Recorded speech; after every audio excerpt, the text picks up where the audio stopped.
Hey guys, mostly welcome to all of in this video. And आज के इस video में हम लोग डिस्कस करने वाले हैं बिहार बोर्ड के द्वारा जारी की गई नोटिफिकेशन से डीएलएड के अबाउट डीएलएड में एडमिशन्स को लेकर के जो नोटिफिकेशन जारी किया गया है 21 जनवरी को बिहार बोर्ड की तरफ से, जो कि 23 से 25 वाला जो सेशन है, यानी जो नया सत्र है 2023 से 25 के लिए, आपको उसमें एडमिशन लेने के लिए जो एंट्रेंस टेस्ट देना है और इसमें जो नामांकन का जो पूरा प्रोसेस है, पूरे प्रोसेस के बारे में डिस्कस करेंगे। कब से आवेदन करने का जो प्रक्रिया है वो आरंभ होने वाला है, कब जाकर के इसका लास्ट डेट है, क्या प्रोसेस रहने वाला है, कितने मार्क्स का आपका एंट्रेंस टेस्ट होने वाला है, कितना टाइमिंग दिया जाएगा, नेगेटिव मार्किंग है या नहीं है, सिलेबस इसका क्या है, क्वेश्चन का पैटर्न क्या है और इसको ऑनलाइन कंप्लीट करने का प्रोसेस क्या है, पूरी कंप्लीट इन्फॉर्मेशन बिहार डीएलएड के अबाउट जानेंगे। वो कौन सा सेशन है आपका, नया सत्र 2023 से 25 है, बैक सेशन नहीं है, बल्कि जो आने वाला सेशन है 2023 से 25 के एडमिशन्स को लेकर के, इसके बारे में संपूर्ण जानकारी इस वीडियो में प्राप्त करेंगे। सो गाइस, अगर आप चैनल पे पहली बार विजिट किए तो चैनल को जरूर सब्सक्राइब कीजिएगा ताकि प्रॉपर अपडेट आपको ज़्यादा टाइम मिल सके। वीडियो पसंद आए तो वीडियो को लाइक भी जरूर कीजिएगा। एंड इसके टेलीग्राम चैनल ग्रुप से भी आप जुड़ सकते हैं। वीडियो के डिस्क्रिप्शन बॉक्स में आपको टेलीग्राम का ग्रुप का लिंक है, आप ग्रुप से ज्वाइन कर सकते हैं और आप अपने एग्जामिनेशन यानी डीएलएड के एंट्रेंस टेस्ट में द बेस्ट प्रिपरेशन कर सकते हैं। हालांकि आगे आने वाले टाइम में इसको लेकर के क्लासेस भी शेड्यूल किया जाएगा, जिसमें आपके एंट्रेंस प्रिपरेशन के लिए जो सारे क्लासेस है, जो रेफरेंस मटेरियल है, जो स्टडी मटेरियल है, सारे जो मटेरियल्स है वो आपको टेलीग्राम ग्रुप के जरिए से प्रोवाइड किया जाएगा। तो आप टेलीग्राम ग्रुप से जरूर जुड़िएगा ताकि आपको आपके एंट्रेंस टेस्ट में द बेस्ट करने में हेल्प मिल सके। फिलहाल में चलिए वन बाय वन करके पूरे इंस्ट्रक्शंस को, पूरे नोटिफिकेशंस को सही तरीके से पढ़ेंगे और ये बाकायदा हम लोग पेपर के माध्यम से पढ़ेंगे ताकि सारा जो इन्फॉर्मेशन रहे वो ऑथेंटिक रहे और किसी भी प्रकार का आपको डाउट ये सारे इन्फॉर्मेशन पे ना हो। तो चलिए वन बाय वन करके तमाम सारे इन्फॉर्मेशन के बारे में बात करते हैं। लगभग 16 से 17 इंस्ट्रक्शंस है, हर इंस्ट्रक्शंस का अपना अपना मतलब है। फिलहाल में चलिए वन बाय वन करके सारे इंस्ट्रक्शंस को पढ़ते हैं और समझते हैं कि आने वाली जो डीएलएड जो एंट्रेंस टेस्ट होगी वो किस प्रकार से कंप्लीट होगी। सो चलते हैं। सो गाइस, देख सकते हैं ये रहा हमारे पास कंटेंट। एंड कंटेंट में बिहार विद्यालय परीक्षा समिति पटना के द्वारा जारी किया गया नोटिफिकेशन है। नोटिफिकेशन किससे संबंधित है, बताया जा रहा है कि प्रारंभिक शिक्षा में डिप्लोमा यानी डीएलएड पाठ्यक्रम के सत्र 23 से 25 में नामांकन हेतु डीएलएड संयुक्त प्रवेश परीक्षा यानी जो आपको टेस्ट देना होता है, जो एंट्रेंस टेस्ट देना होता है 2023 के आयोजन के संबंध में क्या है, आवश्यक सूचना है। और इस सूचना के अनुसार से क्या कुछ जो पॉइंट है, यानी जो वन बाय वन करके जो पॉइंट बताया गया है उसके आधार पे हम लोग डिस्कस करेंगे। तो ये जो आपका डीएलएड का जो एंट्रेंस टेस्ट होने वाला है, इसको लेकर के क्या कुछ आपका इंस्ट्रक्शंस है, चलिए वन बाय वन करके पढ़ते हैं। तो सबसे पहला जो एंट्रेंस टेस्ट है, इसमें जो हेडलाइन बनाया गया, हेडलाइन को आप जरूर समझ गए होंगे। तो हेडलाइन के अकॉर्डिंग, यहाँ का जो हेडलाइन है उसके अकॉर्डिंग कहा जाता है, उक्त प्रवेश परीक्षा हेतु ऑनलाइन माध्यम से दिनांक 25 जनवरी से लेकर के कब तक, आपका 8 फरवरी तक, डेट सबसे पहले ध्यान रखिएगा, 25 जनवरी से लेकर के 8 फरवरी तक ये आपका प्रोसेस कंप्लीट होगा। प्रोसेस क्या है, ऑनलाइन आपको करना है और ये प्रोसेस के बाद जैसे आप प्रोसेस करते हैं तो इसके बाद आपको प्रवेश परीक्षा देना है, जिसमें आपको उत्तीर्ण होना है। अगर आप इस प्रवेश परीक्षा में पास होते हैं, उत्तीर्ण होते हैं, तो अभ्यर्थियों का क्या होगा, नामांकन होगा और नामांकन के लिए क्या बनेगा, मेरिट लिस्ट बनेगा। इसके बाद आपका मेरिट कम चॉइस होगा और इसके बाद आपका क्या होगा, आवंटन होगा और इसके बाद क्या होगा, आपका एडमिशन कंप्लीट होगा। अगर मैं स्टोरी के फॉर्म में बताऊं तो सबसे पहले आपको अप्लाई करना है। अप्लाई करने के बाद नेक्स्ट जो प्रोसेस होता है वो आपको एंट्रेंस का टेस्ट देना है। एंट्रेंस का टेस्ट देने के बाद आपका रिजल्ट आएगा। रिजल्ट जैसे ही आता है तो आपको पता चलता है आप पास हुए या क्वालिफाइड हुए या नहीं हुए। तो जैसे ही आप पास होते हैं, पास होने के बाद आपका क्या होगा, अलॉटमेंट होगा। जैसे आप पास कीजिएगा तो इसके बाद आपका मेरिट कम चॉइस यानी मेरिट के अकॉर्डिंग आपका क्या होगा, अलॉटमेंट होगा और अलॉटमेंट होने के बाद जाकर के आपका एडमिशन होगा। तो देख सकते हैं एडमिशन लेने तक कितना स्टेप से आपको गुजरना है। First step apply, second step entrance test, third step आपका रिजल्ट आना, चौथा स्टेप आपको क्वालिफाई भी करना है, पांचवा स्टेप में अलॉटमेंट होना है और छठा स्टेप में जाकर के आपका एडमिशन कंप्लीट होता है। ये कुल 6 स्टेप में कंप्लीट होता है। तो अभी आपको सबसे पहला काम क्या करना है, ऑनलाइन प्रोसेस करना है। लेकिन ये जो सारे एडमिशन का जो प्रोसेस है, जो कि 6 स्टेप में कंप्लीट होता है, इसको लेकर के आपके पास कंप्लीट इन्फॉर्मेशन होना चाहिए ताकि अप्लाई करने से पहले या अप्लाई करने के बाद आपको किसी भी प्रकार का पछतावा ना हो या फिर कह सकते हैं किसी भी प्रकार का आपके पास जानकारी न हो, ऐसा पॉइंट आपके पास ना आए। तो चलिए वन बाय वन करके समझते हैं। सबसे पहले पॉइंट में देखिए बताया जा रहा है, ये पहला पॉइंट आप समझ चुके हैं कि किसके बारे में ये नोटिफिकेशन है। सेकंड पॉइंट बताया जाता है कि अगर आप एडमिशन लेना चाहते हैं तो आपके पास शैक्षणिक योग्यता क्या होनी चाहिए, यानी आपके पास एलिजिबिलिटी क्या होनी चाहिए। तो इसमें देखिए बताया जा रहा है कि आप +2 होने चाहिए, यानी क्लास 12 कंप्लीटेड होने चाहिए, कितने या फिर उसके समकक्ष में परीक्षा होनी चाहिए, आपका कितना परसेंटेज होना चाहिए, 50% से आप कम क्या होना चाहिए, उत्तीर्ण होने चाहिए, यानी पास होने चाहिए। साथ में कुछ जो रिजर्व कैटेगरीज है जैसे SC ST OBC या EBC, जो भी सारे कैटेगरीज है या जो दिव्यांग है उनको क्या मिलता है, 5% का छूट मिलता है। कहने का मतलब अगर आपके पास 45% भी है तो भी आप फॉर्म को अप्लाई कर सकते हैं।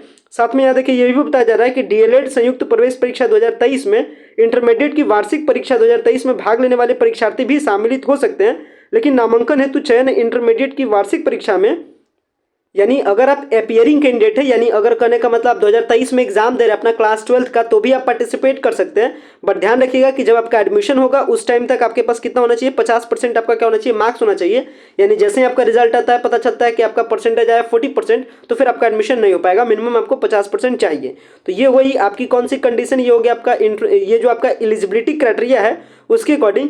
साथ में अगर आप ITI वगैरह किए हुए हैं तो ITI वगैरह वाले भी कैंडिडेट इसके लिए योग्यता रखते हैं, लेकिन इसके लिए भी स्पेशल कंडीशंस है। यानी स्पेशल कंडीशन क्या है कि अगर आप डिप्लोमा किए हैं, या फिर अगर आप पॉलिटेक्निक किए हैं, या फिर अगर आप ITI किए हैं और इसके बाद अगर आप +2 कंप्लीट किए हैं, तो फिर क्या कर सकते हैं, आप एलिजिबल हैं। अदरवाइज आप एलिजिबल नहीं हैं DLED के लिए। चलिए पढ़ते हैं आगे नेक्स्ट इंस्ट्रक्शंस को। ये तो हमारा एलिजिबिलिटी क्राइटेरियाज हो गई। नंबर 3 कंडीशंस को पढ़ते हैं।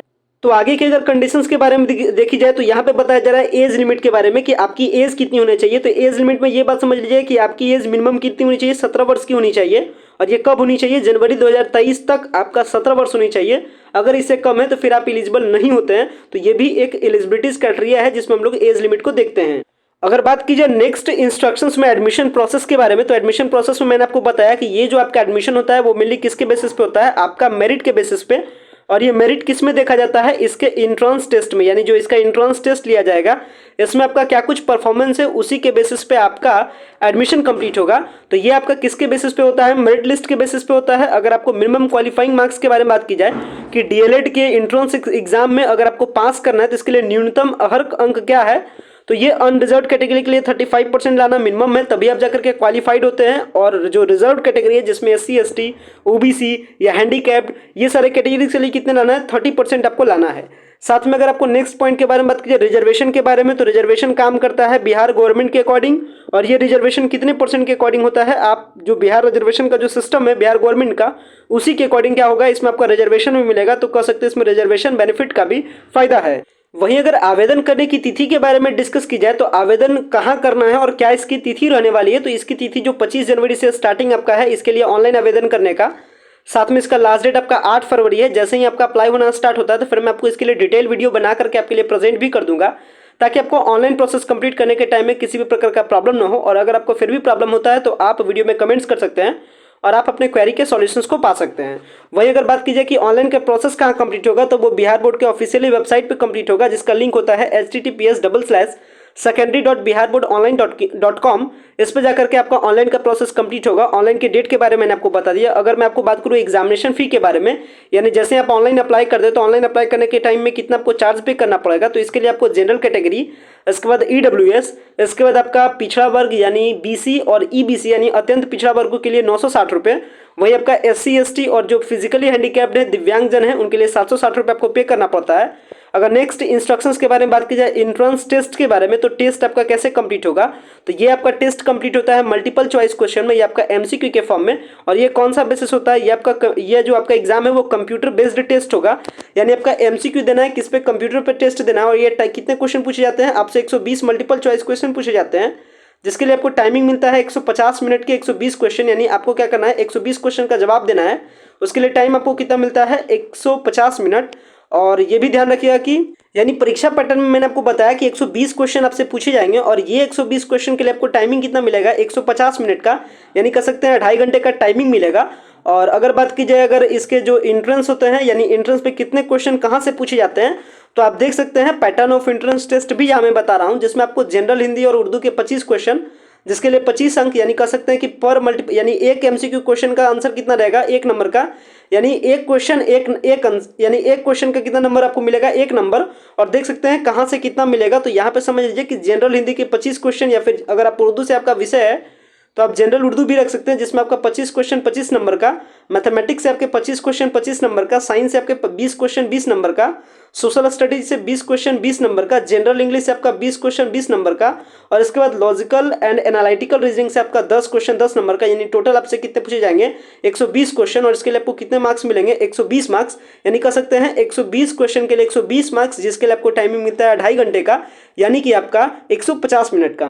अब नेक्स्ट बात करते हैं इसके ऑनलाइन प्रोसेस को कंप्लीट करने के लिए कि इसका ऑनलाइन प्रोसेस कैसे होने वाला है, यानी कैसे आपको क्या करना है, इसके ऑनलाइन प्रोसेस के लिए कौन कौन से डॉक्यूमेंट्स आपको अभी से रेडी कर लेना है, ताकि जब आपका अप्लाई स्टार्ट हो 25 जनवरी से, तो आप सिंपली इसे क्या कर सकते हैं, अप्लाई कर सकते हैं। तो चलिए जानते हैं डॉक्यूमेंट्स के बारे में। सबसे पहले ये बातें कंफर्म हो चुकी है कि इसका जो ऑनलाइन का प्रोसेस है वो कंप्लीट होता है। डीएलएड संयुक्त प्रवेश परीक्षा 2023 में जो सम्मिलित होने वाले अभ्यर्थी हैं उनका जो ऑनलाइन का प्रोसेस कंप्लीट होगा वो बिहार विद्यालय परीक्षा समिति की ऑफिशियल वेबसाइट पे कंप्लीट होगा, जिसका कि लिंक के बारे में यहाँ पे बताया गया है। हालांकि जैसे ही ये प्रोसेस स्टार्ट होगा तो मैं आपके लिए ऑनलाइन वीडियो लेकर के प्रेजेंट होऊंगा।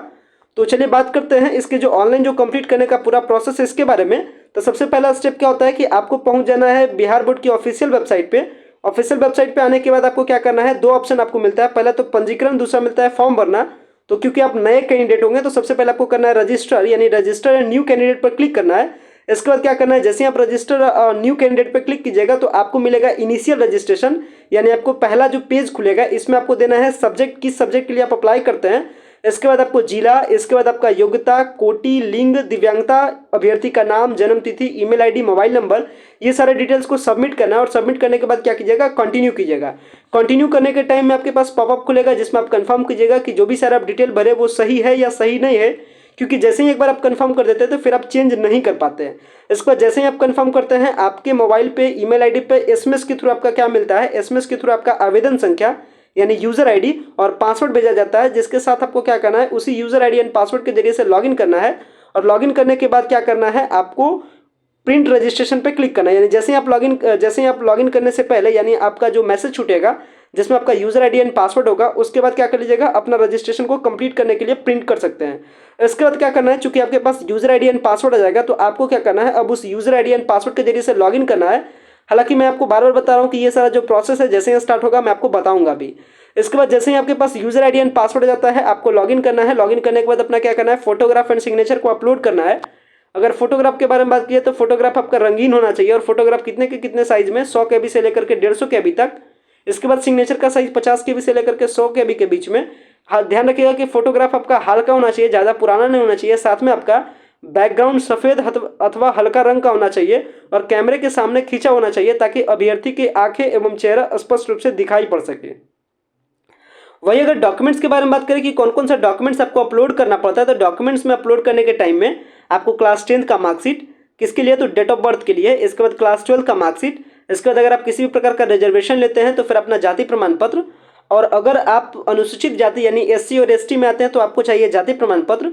लेकिन अगर आप अत्यंत पिछड़ा वर्ग और पिछड़ा वर्ग में आते हैं तो आपको क्या चाहिए, आपका नॉन क्रीमी लेयर सर्टिफिकेट चाहिए, यानी आपका NCL चाहिए, यानी क्रीमी लेयर सर्टिफिकेट चाहिए। OBC और अगर BC में आते हैं तो। साथ में अगर आप किसी भी प्रकार का स्पेशल आरक्षण का दावा करते हैं तो फिर आपको चाहिए उसका सर्टिफिकेट। जैसे अगर आप EWS कोटा का अगर आप बेनिफिट लेना चाहते हैं तो आपके पास चाहिए EWS का सर्टिफिकेट। अगर आप किसी भी प्रकार की दिव्यांगता का बेनिफिट लेना चाहते हैं तो आपके पास चाहिए डिसेबिलिटी सर्टिफिकेट, यानी दिव्यांगता का प्रमाण पत्र। अगर आप किसी स्वतंत्रता सेनानी वगैरह कोटे में आते हैं तो आपको उसका सर्टिफिकेट चाहिए। साथ में ध्यान रखिएगा अगर इसके नेक्स्ट के बारे में बात की जाए परीक्षा शुल्क के बारे में कि परीक्षा शुल्क का भुगतान कैसे करना है, तो ये आपको वहीं पे ऑनलाइन के जरिए से भुगतान करना है। यानी ऑनलाइन आप पेमेंट कर सकते हैं जिसमें आपके debit card, credit card, net banking, phone पे और जो सारे अदर ऑप्शन है पेमेंट के, वो सारे तमाम पेमेंट ऑप्शन आपको देखने को मिल जाएंगे।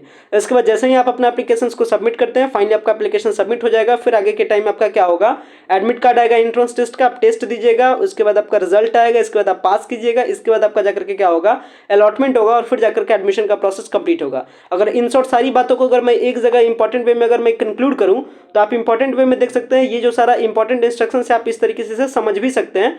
कैटेगरी क्या है आपका, डीएलएड का एडमिशन्स का है और ये एडमिशन किस लेवल पे होता है, स्टेट लेवल पे होता है। सेशन आपका 23 से 25 रहने वाला है। कोर्स आपका 2 साल का होता है। मिनिमम क्वालिफिकेशन क्या चाहिए, +2 चाहिए। अभी मैंने आपको डिटेल में बताया था, इन शॉर्ट में मैं भी आपको यहाँ बता दे रहा हूँ। साथ में आपका एप्लीकेशन फॉर्म फिलअप 25 जनवरी से स्टार्ट होगा, 8 फरवरी तक लास्ट डेट है। एप्लीकेशन कैसे आपको देना है, ऑनलाइन देना है।